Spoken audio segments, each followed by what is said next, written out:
Halo anak-anak hebat, selamat pagi. Hari ini Bu Guru punya sesuatu yang seru untuk kita pelajari bersama. Coba tebak, apa ya kira-kira? Belajar menggambar, Bu. Atau membaca cerita baru, Bu Guru? Hampir tepat. Hari ini kita akan belajar menulis agar orang bisa melihat cerita kita. Namanya teks deskripsi.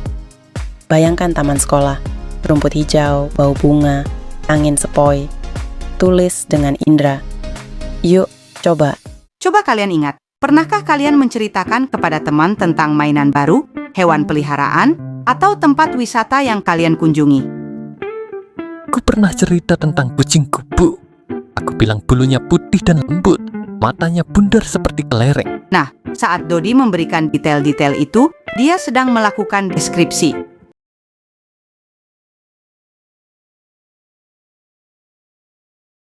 Teks deskripsi itu adalah sebuah tulisan yang isinya adalah usaha kita untuk menggambarkan atau melukiskan sebuah objek secara sangat rinci dan jelas.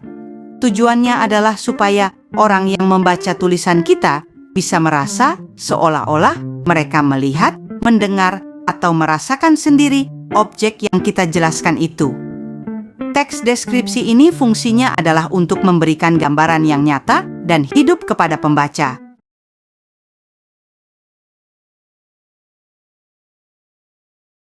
Tulisan deskripsi sering berantakan. Yuk, pakai 2 bagian saja. Bagian pertama, identifikasi atau perkenalan. Ini paragraf pembuka yang memperkenalkan nama objek. Contohnya, aku punya pohon mangga di halaman rumah. Pohon ini sudah sangat tua.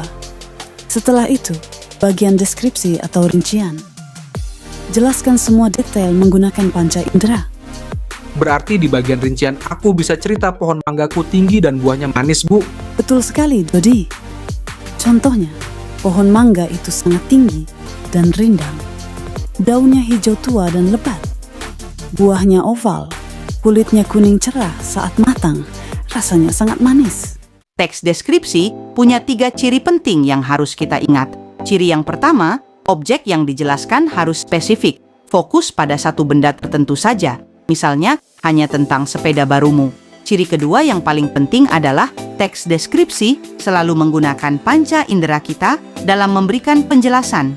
Kita menggunakan mata untuk menjelaskan warna yang merah menyala dan bentuk yang bundar, lalu kulit kita untuk merasakan tekstur yang kasar atau suhu yang hangat.